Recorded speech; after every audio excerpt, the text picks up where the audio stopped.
हम लोगों को बीच में डिस्कनेक्ट करना पड़ा।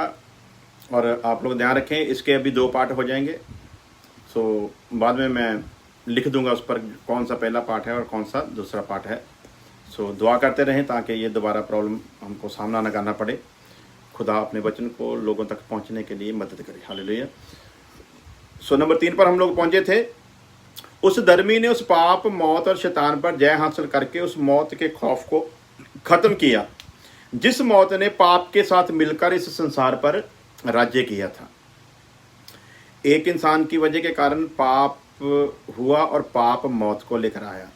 दूसरे इंसान ने बिल्कुल इसके उलट किया। दूसरे इंसान ने धार्मिकता को सिद्ध किया और उस इंसान ने उल्टा सारा कुछ कर दिया। जो मौत खौफ बनकर इंसान पर मंडरा रही थी, उस मौत के खौफ को दूसरे ने आकर खत्म किया। और इस बात पर जोर देते हुए खुदा का दास संत पौलुस इसीलिए कुरिन्थियों के खत में लिखता है, ए मौत तेरा डंक कहाँ, ए मौत तेरा डंक किथे आ। और आगे लिखा है कि मौत का डंक पाप था और उस पाप को यीशु मसीह ने खुल्लम खुल्ला तमाशा बनाया। पाप पर दंड आना ही था और पाप पर दंड लाने के लिए परमेश्वर को एक पवित्र शरीर की जरूरत थी और वह शरीर प्रभु यीशु मसीह के नाम से तैयार किया गया। उस शरीर को यीशु नाम दिया गया। उस शरीर पर पूरे पाप के ऊपर परमेश्वर दंड लेकर आया। आगे वर्षों में हम लोग इस बात को पूरी तरह बारीकी से क्लियर करेंगे। हालेलुया। सो नंबर 4, जैसे पाप मौत लेकर आया वैसे ही वो धर्मी अपने धर्म के द्वारा हमेशा की जिंदगी को लेकर आया। एक मनुष्य का पाप क्या लेकर आया? पाप मौत लेकर आया। वैसे ही वो धर्मी अपने धर्म के द्वारा हमेशा की जिंदगी को लेकर आया। नंबर 5, इसलिए अब जो उस धर्मी में जिंदगी जीते हैं, ये बात है जो नोट करने वाली है। इसलिए अब जो उस धर्मी में जिंदगी जीते हैं उन पर गुनाहगारों पर आने वाला दंड कभी भी नहीं आ सकता। मैं फिर रिपीट करूंगा, 4 और 5 नंबर जो है, जैसे पाप मौत लेकर आया वैसे ही वो धर्मी अपने धर्म के द्वारा हमेशा की जिंदगी लेकर आया। नंबर 5, इसलिए अब जो उस धर्मी में जिंदगी जीते हैं, वो धर्मी जो जिंदगी लेकर आया, वो धर्मी जिसके अंदर जिंदगी थी। अभी भी लिख रहे हैं नेटवर्क का प्रॉब्लम आ रहा है? अगर अभी भी आ रहा है तो फिर तो कोई समाधान नहीं जी, फिर तो ये प्रॉब्लम चलेगी ही। तो आप लोग दुआ करें खुदा की इच्छा पूरी हो। हालेलुया। सो अब देखते हैं, इसलिए अब जो धर्मी में जिंदगी जीते हैं उन पर गुनहगारों पर आने वाला जो दंड है वो कभी भी किसी भी कीमत पर नहीं आ सकता। तो ये बात आप लोग ध्यान रखें। तो आगे चलते हैं। यूहन्ना 10:10, यूहन्ना की अंजील उसका 10 अध्याय उसकी 10 वर्ष। सो कोई यस लिख रहा है, कोई नो लिख रहा है। तो मैं पूछ रहा हूं कि आप लोग देख रहे हो तो अभी ठीक चल रहा है नेटवर्क के नहीं ठीक चल रहा है? अगर थोड़ी बहुत प्रॉब्लम आ रही है तो फिर कोई बात नहीं, क्योंकि पहले मैं वाईफाई पर था इसको किया हुआ, लेकिन अभी मैंने वाईफाई पर से डिस्कनेक्ट करके सीधा फ़ोन पर ही ले आया हूं। तो अगर अभी भी मसला हल नहीं हुआ है तो फिर खुदा की ही शायद कोई इच्छा होगी, तो हमको खुदा की इच्छा में ही रहने की ज़रूरत है। तो आप लोग दुआ करें खुदा हमको अपने इस वचन को समझने की तौफीक बख्शे। हालेलुया। सो देखते हैं यूहन्ना की अंजील 10 अध्याय उसकी 10 वर्ष। जो ऊपर सीखा है उसी वर्ष उसको वर्ष के द्वारा अब हम लोग सीखते हैं। जो हमने ऊपर सीखा ना, चौथे पॉइंट में सीखा है, जैसे पाप मौत लेकर आया वैसे ही वो धर्मी अपने धर्म के द्वारा हमेशा की जिंदगी लेकर आया। तो उसको अब हम लोग वचन के द्वारा क्लियर करते हैं, क्योंकि वो तो पॉइंट लिखे हुए थे ना। अब देखते हैं कि वचन भी इस पर मोहर लगाता है कि नहीं। यूहन्ना की अंजील 10 अध्याय उसकी 10 वर्ष। चोर किसी और काम के लिए नहीं आता।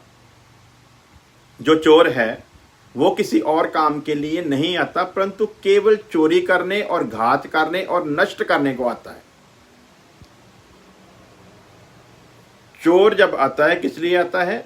वो चोरी करने, घात करने और नष्ट करने आता है। अब ये विरोधी की तरफ इशारा जो है ना बात कर रही है। एक रेफरेंस यीशु मसीह के लिए भी दिया गया है, वो चोर की नाई है कि यीशु मसीह चोर नहीं है, चोर की नाई, यानी कि उसके साथ उसकी तुलना की गई है कि उस तरीके से जैसे वो आता है वैसे आएगा। लेकिन यहां पर किसी और चोर की बात हो रही है, बर्बाद करने वाले, नाश करने वाले, नष्ट करने वाले, घात करने वाले, उस चोर की बात हो रही है। वो चोर जो बर्बादी के लिए है, वो चोर जिसको उस 7 साल के समय में खुली छूट दी जाएगी, ये उस चोर की तरफ इशारा करती है। वो चोर जिसको उस 7 साल के समय में खुली छूट दी जाएगी। अभी तो वो जो भी करना चाहता है पहले परमेश्वर से इजाजत लेता है, फिर करता है। अगर परमेश्वर इजाजत नहीं देगा तो कुछ नहीं कर सकता। सो उसी तरह देखते हैं कि चोर किसी और काम के लिए नहीं आता, परंतु केवल चोरी करने और घात करने और नष्ट करने को आता है। मैं इसलिए आया कि वह जीवन पाएं और बहुतायत से पाएं। प्रभु यीशु मसीह कहता है, मैं इसलिए आया कि वो जीवन पाएं और बहुतायत से पाएं। आदम का पाप मौत के खौफ को लेकर आया, यीशु मसीह की धार्मिकता मौत के खौफ को खत्म करके हमेशा की जिंदगी लेकर आए। आगे चलते हैं। नंबर 1, पाप मौत के दंड को लेकर आया। अगर पाप ना आता तो फिर मौत भी ना आती। एक बात समझे आप लोग, पाप मौत का दंड लेकर आया। दंड यानी कि सजा। अगर पाप ना आता तो मौत भी ना आती। मौत पाप के दंड की पहचान को दिखाती है, पाप की सजा को दिखाती है। सो अगर पाप ना आता तो मौत के रूप में ये दंड, ये सजा भी ना आती। इसलिए समझे, आप लोग लिख लें, पाप मौत के दंड को लेकर आया। अगर पाप ना आता तो मौत भी ना आती। नंबर 2, और इसी पाप पर हम खुदा के दंड को आते हुए देखते हैं। अगर पाप ना आता तो मौत भी ना आती। मौत पाप के दंड के रूप में आती है। और अब पाप पर दंड जो आना है वो अनिवार्य नहीं है, बल्कि मैं समझता हूं कि हम लोग इस बात को क्लियर करेंगे कि जो पाप पर दंड आना है वो जरूरी है, 100% आना ही आना है, क्योंकि इस पाप ने परमेश्वर के दोस्त को उसका दुश्मन बनाया है।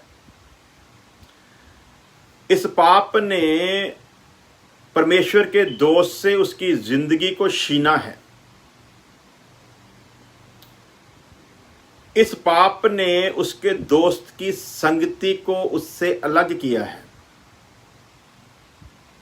जिस पाप ने इतना बड़ा दुष्कर्म किया है, उस पाप पर दंड आएगा ही आएगा। अब जो पाप में जीवन जीते हैं वो पाप के दास हैं, यानी कि पाप का एक घराना है। तो जब पाप पर दंड आएगा तो पाप के घराने के ऊपर भी दंड आएगा, पापियों पर भी दंड आएगा, और पापियों के लिए ही दंड रखा गया है। पाप क्या है? हुक्म को तोड़ना पाप ठहरता है। वचन की उल्लंघना करना, वचन की मुखालफत करना पाप ठहरता है। सो आगे बढ़ते हैं। इसी पाप ने पाप पर खुदा का दंड को आते हुए हम लोग देखते हैं। पढ़ेंगे वचन के अनुसार ताकि हम लोगों को रेफरेंस मिल जाए कि बात में वजन हो। रोमियो का खत उसका 8 अध्याय उसकी 3 वर्ष। क्योंकि जो काम व्यवस्था शरीर के कारण दुर्बल होकर ना कर सकी, व्यवस्था तो नहीं कर सकी क्योंकि शरीर कमजोर था, उसको परमेश्वर ने किया, अर्थात अपने ही पुत्र को पाप में शरीर की समानता में, पाप में शरीर की समानता में, यानी कि उसमें खुद में कोई पाप नहीं, पाप में शरीर की समानता में और पाप के बलिदान होने के लिए, पाप में शरीर की समानता और पाप के बलिदान होने के लिए भेजकर शरीर में पाप पर दंड की आज्ञा दी। पाप पर जब दंड आता है तो कैसे आता है? उसके लिए एक बदन तैयार किया गया, उस बदन को नाम दिया गया यीशु मसीह। हम सलीब पर लटके हुए मसीह यस्सु को समझते हैं कि वो लटका हुआ है। परमेश्वर जब देखता है तो वो मसीह यस्सु को नहीं, बल्कि उस शरीर को देखते हुए परमेश्वर अपने उस काम को पूरा होते हुए देख रहा है कि पाप पर दंड आना है। तो वचन क्या बोलता है? शरीर में पाप पर दंड की आज्ञा दी। तो परमेश्वर जब लटके हुए उस बदन को देखता है तो वो अपने पुत्र को नहीं बल्कि पाप को लटके हुए देखता है और अपना पूरे का पूरा क्रोध उस पाप में शरीर पर उंडेल देता है। वो शरीर जो एक खास मकसद के लिए, एक बलिदान के लिए बनाया गया, उस पर परमेश्वर का क्रोध आता है। और जब उस पर परमेश्वर का क्रोध आता है तो परमेश्वर प्रभु यीशु मसीह से आंखें फेर लेता है और यीशु मसीह कहता है, बाप तूने मुझे क्यों छोड़ दिया? उसका अपना इकलौता पुत्र सारे जहान के पाप को लेकर जब सलीब पर चढ़ता है ना, तो उसने ये माना कि मैं इनके पाप को अपने ऊपर लेता हूं, अपना कोई पाप नहीं। जैसे मैं किसी कातिल की जिम्मेवारी लूं कि मैं इसने नहीं किया कत्ल, मैंने किया, मेरे को सजा दो, तो वो मुझको पूरी वही सजा मिलेगी जो उस गुनहगार को मिलनी थी। उसी तरह एक पापी को जो सजा मिलनी थी वो इस शरीर को मिल रही है, और इस शरीर को इसलिए मिल रही है क्योंकि इसने उस गुनाह को कबूल किया है कि मैं अपने ऊपर लेता हूं, इस दंड को मैं अपने ऊपर लेता हूं, इस सजा को मैं अपने ऊपर लेता हूं। तो परमेश्वर का क्रोध उस शरीर पर, उस पाप में शरीर पर आता है। तो यहां पर लिखा है, लास्ट जो लाइन है, शरीर में पाप पर दंड की आज्ञा की। सो प्यारो, परमेश्वर के इंतजाम को साथ साथ में दूसरे इंतजाम को देखते हैं। तो नंबर 3 इस पर हम लोग और क्लियर करते हैं इसको। इसका सीधा सा मतलब हमारे सामने आता है कि आज भी जो लोग पाप के अधीन हैं, पाप पर दंड आना ही आना है, अपने पुत्र का भी लिहाज नहीं किया जिसने संसार के पाप को अपने ऊपर ले लिया, जिसने अनाउंस किया, मैं इस संसार के पाप को अपने ऊपर लेता हूं, जो भी पाप के लिए सजा तूने ठहराई है वो सजा मुझ पर आने दे। तो जब उस पर सजा आती है तो कोई लिहाज होता नहीं। सो प्यारो, इसका सीधा सा मतलब हमारे सामने आता है कि आज जो भी लोग पाप के अधीन हैं वो सजा के यानी के दंड के अधीन हैं, चाहे वो मसीह से बाहर के लोग हों, चाहे मसीह को कबूल किए हुए लोग हों। अगर पाप उन पर आज भी राज्य कर रहा है, अगर वो आज भी अभिलाषाओं के गुलाम हैं, जो अभिलाषा पाप को जन्म देती है, यदि वो उस अभिलाषा के गुलाम हैं तो वो पाप के गुलाम हैं, पाप के अधीन हैं। और जो कोई भी पाप के अधीन है उस पर सजा आनी ही आनी है, उस पर दंड आना ही आना है। कलीसिया को अनुग्रह का समय इसीलिए दिया गया कि इससे पहले के गुनहगारों पर वो दंड आए। कलीसिया के लिए यह अनुग्रह का समय इसीलिए चल रहा है कि जो दंड परमेश्वर गुनहगारों पर लेकर आने वाला है, कलीसिया उस दंड से बचे। उस दंड के आने से पहले जो गुनहगारों के लिए ठहराया गया, कलीसिया वचन के श्रृंगार से अपने आप को श्रृंगारे और मसीह यीशु मसीह की दुल्हन के रूप में अपने आप को तैयार करे। सो वो दुल्हन जो कलाम से श्रृंगारी गई होगी वो कभी भी इस दंड के नीचे नहीं आ सकती, क्योंकि धर्मी पर दंड आ ही नहीं सकता। सो इसको और क्लियर करने के लिए हम वचन का वेरवा देखेंगे, ताकि एक तो मैं अपना विचार दे रहा हूं, लेकिन विचार तब सही साबित होता है जब विचार जो है वो वचन उस पर मोहर लगाए। और जब वचन विचार पर मोहर लगाता है तो वो विचार फिर इंसान का विचार नहीं बल्कि खुदावंद के द्वारा दी गई बुद्धि का विचार हो जाता है। और जब खुदा की दी हुई बुद्धि का विचार होता है तो जब आत्मा देता है परमेश्वर, तो आत्मा के साथ बुद्धि भी देता है, तो वो प्रकाशन जो है फिर वो आत्मा का प्रकाशन ठहरता है। सो इस का जो सीधा मतलब हमारे सामने आता है कि आज भी जो लोग पाप के अधीन है वो सजा के यानी कि दंड के अधीन है। जैसे कि रोमन 8 की 6 और 6 से लेकर 8 तक हम लोग देखते हैं। रोमियो का खत रोमन्स चैप्टर 8 वर्स 6 to 8, रोमियो का खत उसका 8 अध्याय उसकी 6 से लेकर 12 तक। शरीर पर मन लगाना तो मौत है। एक बात समझे आप, ऊपर हमने देखा है कि आज भी जो लोग पाप के गुलाम हैं वो दंड के यानी कि सजा के नीचे हैं। सो अब जो पाप करते हैं उनकी पहचान वचन क्या बताता है? शरीर पर मन लगाना तो मौत है, परंतु आत्मा पर मन लगाना जीवन और शांति है। इसका सीधा सीधा मतलब क्या हमारे सामने आता है? जो लोग अभी भी मसीह में होने के बावजूद भी शरीर पर मन लगा रहे हैं तो उनके लिए वचन क्या बताता है? शरीर पर मन लगाना तो मौत है।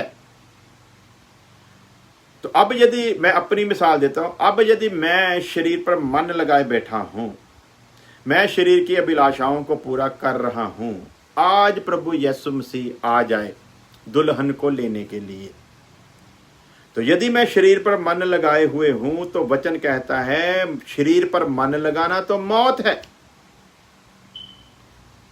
तो जब वचन कह रहा है कि शरीर पर मन लगाना मौत है, तो फिर मैं किसके अधीन हूं? मौत के दंड के अधीन हूं। जब मैं मौत के दंड के अधीन हूं तो रैप्चर होता है तो मैं जा नहीं सकता। क्यों? क्योंकि मैंने शरीर पर मन लगाने के कारण मौत के अधीन हूं। परमेश्वर आज भी मुझे देखेगा यदि मैं शरीर पर मन लगाए हुए तो किस नजर से देखता है कि ये शख्स जो है ना, ये आज भी मौत के अधीन है। तो जो मौत के अधीन रखे गए हैं वो कभी भी रैप्चर में शामिल नहीं हो सकते। वो उस सजा में जाएंगे, वो दंड के समय में जाएंगे, वो उस 7 साल के समय में जाएंगे, चाहे वो नॉन बिलीवर हो, बिलीवर हो, नॉन क्रिश्चियन हो, क्रिश्चियन हो, कोई भी हो। शरीर पर मन लगाना तो मृत्यु है, परंतु आत्मा पर मन लगाना जीवन और शांति है। यदि आत्मा पर मन लगाते फिर क्या है? जीवन और शांति है। तो अब शांति का मतलब क्या हुआ? यदि तो हम उस पीड़ादायक अधर्मियों पर, गुनहगारों पर आने वाले दंड के बीच में हम लोग भी खड़े हैं, तो फिर कौन सी शांति लिए हुए हैं? यीशु मसीह तो कहता है तुम्हारा मन ना व्याकुल हो, तुम्हारा मन ना घबराए, अपनी शांति मैं तुम्हें दिए जाता हूं। जैसे संसार देता है वैसे नहीं देता। तो वो शांति हमसे कभी भी अलग होने वाली नहीं है यदि हम उसकी आज्ञा में खड़े हैं। तो शांति तो यही है कि कुधर्मियों पर, अधर्मियों पर, गुनहगारों पर आने वाले दंड से पहले मेरा मसीह मुझे इस जहान से ले जाएगा। यही तो मेरे लिए आनंद है, यही तो मेरे लिए शांति का विषय है। सो प्यारो, और आगे देखते हैं 7 वर्ष में लिखा, क्योंकि शरीर पर मन लगाना तो परमेश्वर से बैर रखना है। अब यदि मैं चर्च भी जाता हूं, दुआ भी करता हूं, गैर जुबान भी बोलता हूं, वचन भी सुनाता हूं, और जो आज चर्चों में कलीसिया में होता है वो सब कुछ करता हूं, परंतु यदि मैं शरीर पर मन लगाए हुए हूं तो याद रखो, चर्च में जाने के बावजूद मैं परमेश्वर का वैरी हूं। चर्च में जाने के बावजूद मैं परमेश्वर का दुश्मन हूं। अगर मैं मसीही परिवार में पैदा हुआ हूं परंतु मैंने शरीर पर मन लगाया है तो मैं परमेश्वर का दुश्मन हूं। मैं अच्छा प्रचार कर लेता हूं परंतु यदि शरीर पर मन लगाए हुए हूं तो मैं परमेश्वर का दुश्मन हूं। वो कभी भी मुझे दोस्त की नजर से नहीं देखेगा। यदि मैं सोचूं कि शायद मेरे प्रचार को सुनने के बाद हजारों लोग बच जाएंगे तो शायद खुदा मुझको इनाम दे देगा, कोई इनाम मिलने वाला नहीं है। कोई इनाम मिलने वाला लिखा है, हरेक का काम परखा जाएगा।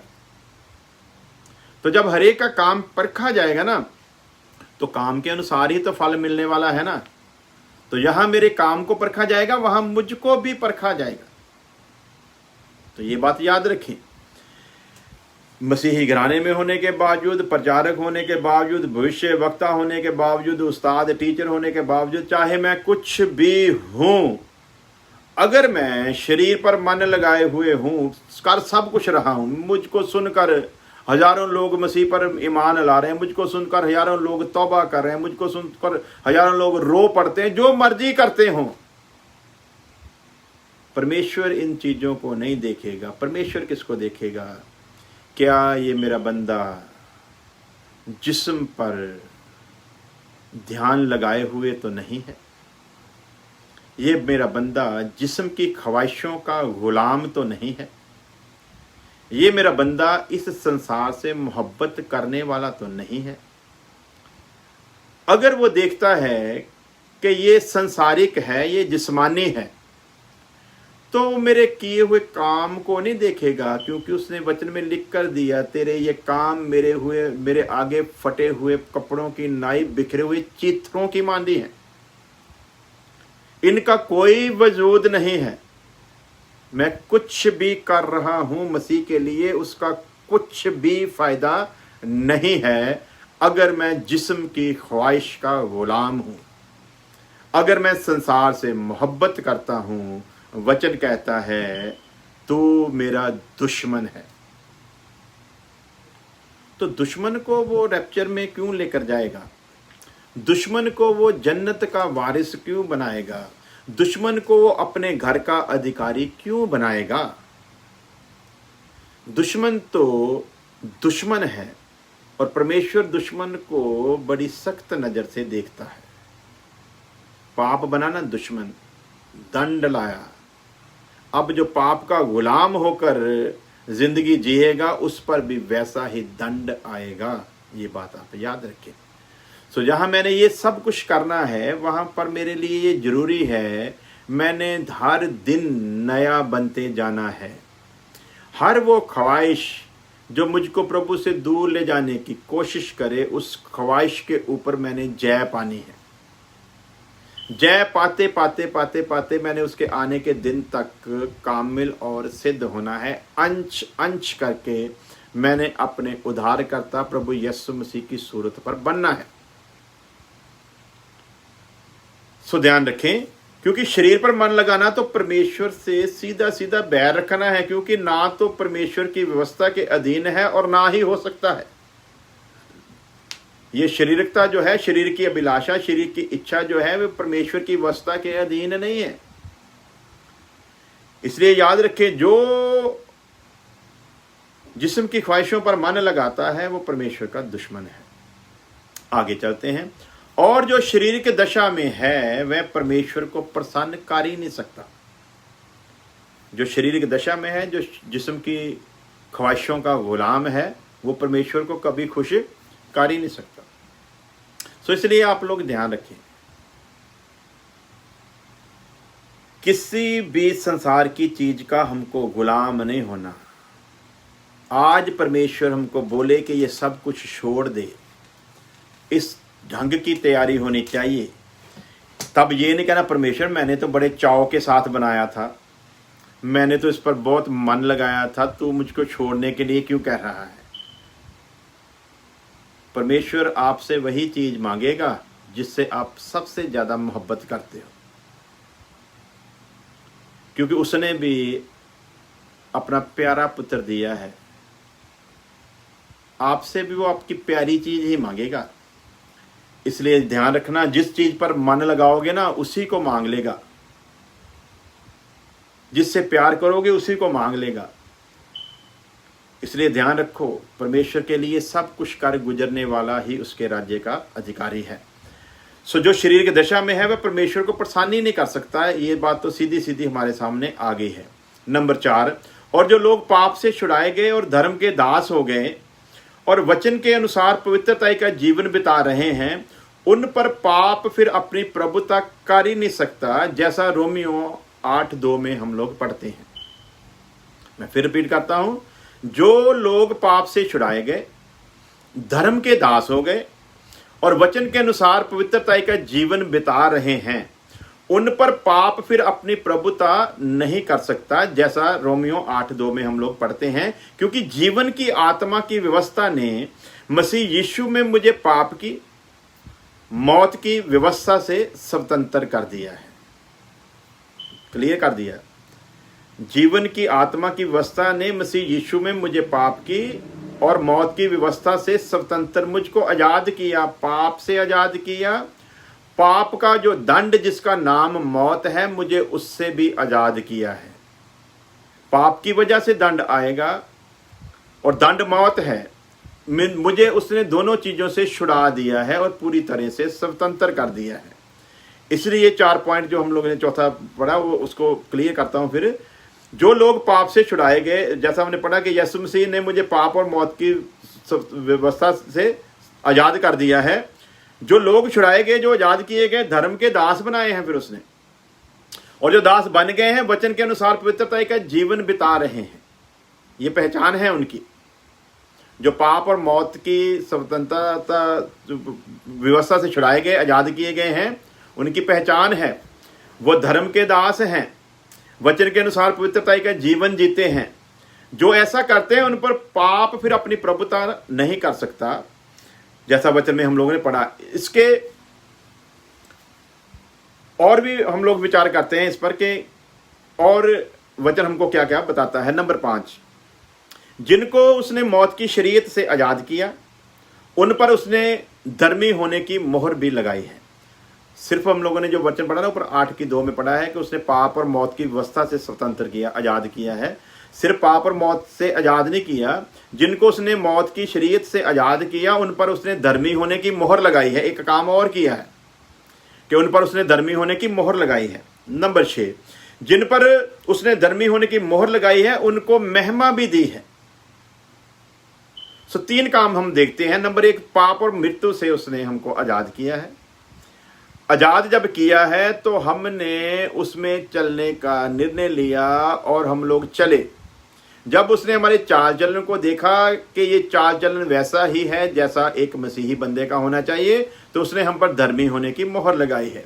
जब उसने धर्मी होने की मोहर लगाई है तो उसके साथ साथ धर्मी होने की पहचान भी दी है कि उसने अपनी महिमा भी हमको दी है। वचन पढ़ेंगे ताकि सिद्ध हो जाए कि ये वचन के अनुसार है या मेरा कोई ख्याल है। रोमियो का खत उसका 8 अध्याय उसकी 29 से लेकर 30 वर्ष तक। क्योंकि जिन्हें उसने पहले से जान लिया, उन्हें पहले से ठहराया भी कि उसके पुत्र के स्वरूप में हो, ताकि बहुत भाइयों में पहलोठा ठहरे। फिर रिपीट करता हूं ताकि आपकी समझ में आ जाए। जैसा हमने पॉइंट नंबर 6 पढ़ा कि जिन पर उसने धर्मी होने की मोहर लगाई उनको महिमा भी दी है। तो वचन क्या कहता है इसके बारे में? क्योंकि जिन्हें उसने पहले से जान लिया उन्हें पहले से ठहराया भी कि उसके पुत्र के स्वरूप में हो, ताकि वह बहुत भाइयों में पहलोठा ठहरे। फिर जिन्हें उसने पहले से ठहराया उन्हें बुलाया भी। सिर्फ ठहराया नहीं, पहले से, जिनको पहले से ठहराया था उन्हें बुलाया भी। जिन्हें बुलाया उन्हें धर्मी भी ठहराया, और जिन्हें धर्मी ठहराया उन्हें महिमा भी दी है। हालेलुया। रोमियो का खत 8 अध्याय उसकी 29 और 30 वर्ष, 29 एंड 30 वर्ष। मैं फिर रिपीट कर देता हूं जो हमने ऊपर पढ़ा है उसको। वचन कैसे क्लियर करता है 30 वर्ष में। फिर जिन्हें उसने पहले से ठहराया उन्हें बुलाया भी, जिन्हें बुलाया उन्हें धर्मी भी ठहराया, और जिन्हें धर्मी ठहराया उन्हें महिमा भी दी है। तो इतना कुछ होने के बावजूद, इतना कुछ करने के बावजूद जब धर्मी कब ठहराएगा? अब्राहम को कब धर्मी माना? नूह को कब धर्मी ठहराया? अजूब के ऊपर कब धर्मी होने की मोहर लगाई? और जिस पर वो मोहर लगा देता है ना, वो तभी लगाता है जब पूरा क्लियर हो जाता है। और यहां पर देखते हैं कि जिन्हें धर्मी ठहराया उन्हें महिमा भी दी है। देगा नहीं बल्कि दी है। नंबर 7, जिनको उसने धर्मी ठहराया है और महिमा दी है उन पर गुनहगारों पर आने वाला दंड आप बताएं कि भला कैसे आएगा और कितना परखेगा? परखने के बाद ही तो धर्मी होने की मोहर लगाई है ना, परखने के बाद ही तो महिमा दी है ना। अब और कौन सी आग में से वो निकालेगा इस धर्मी को? गुनहगारों वाले दंड में तो लेकर नहीं जाएगा। बाकी सब कुछ करने के लिए ये तो हर दिन तैयार है। नंबर 8, जिस जीवन पर पाप का राज्य था उस जन पर पापियों पर आने वाला दंड भला कैसे आ सकता है? मैं फिर रिपीट करता हूं, जिस जिंदगी पर पाप का राज्य नहीं है उस जिंदगी पर पापियों पर आने वाला दंड जो है वो भला कैसे आ सकता है? आप फैसला करें। पाप का दंड मौत है। पापियों पर परमेश्वर दंड लेकर आता है। और हम देख रहे हैं कि जिस जिंदगी पर पाप राज्य कर ही नहीं रहा, जिसने जय पाली है पाप पर, वो फिर भला पापियों पर आने वाले दंड में जाए तो कैसे जाए। और क्लियर कर देते हैं, आइए हम इस पर गहराई से विचार कर लेते हैं। रोमन 8 अध्याय उसकी 31 से लेकर 35 वर्ष तक हम लोग पढ़ेंगे। और मेरे ख्याल से अगर टाइम ज़्यादा हो गया तो मेरे को बता दें। टाइम तो हो चुका है, तो मैं चाहूँगा कि इसके आगे हम लोग कल विचार करेंगे।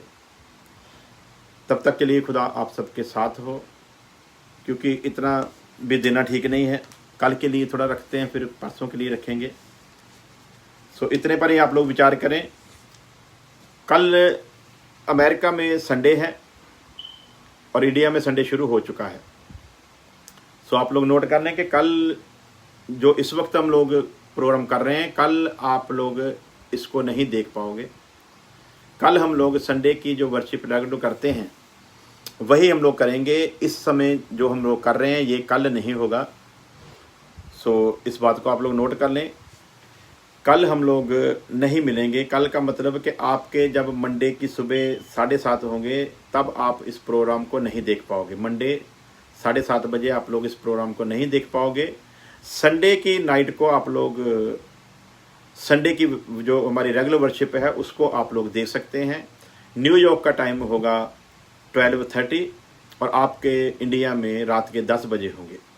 सो उस वक्त हम लोग संडे की रेगुलर जो वर्शिप है, इबादत है, फेलोशिप है, वो करेंगे। उसको हम लोग ऑनलाइन करेंगे, उसमें आप लोग हमारे साथ जुड़ सकते हैं। लेकिन ध्यान रखें, मंडे आप लोग नहीं देख पाओगे सुबह 7:30 बजे। ट्यूसडे को फिर हम लोग इसी तरह हाजिर होंगे। आपके इंडिया में ट्यूसडे होगा सुबह 7:30 और हमारे यहाँ पर मंडे की नाइट होगी 10 बजे। तब तक के लिए खुदा आप सबके साथ हो। आइए दुआ करते हैं। प्यारे खुदावन, खुदा तेरा धन्यवाद करते हैं तेरी दया तेरी मोहब्बत के लिए, तेरे लोगों के लिए खुदावन जिन्होंने बड़ी संजीदगी के साथ तेरे वचन को सुना। तेरा वचन हर जिंदगी में ठहरे, हर एक जिंदगी को नई आशीष और बरकत दे खुदावन। जो लोग बाद में भी सुने उन पर भी तेरा रहम मांग लेते हैं खुदावन।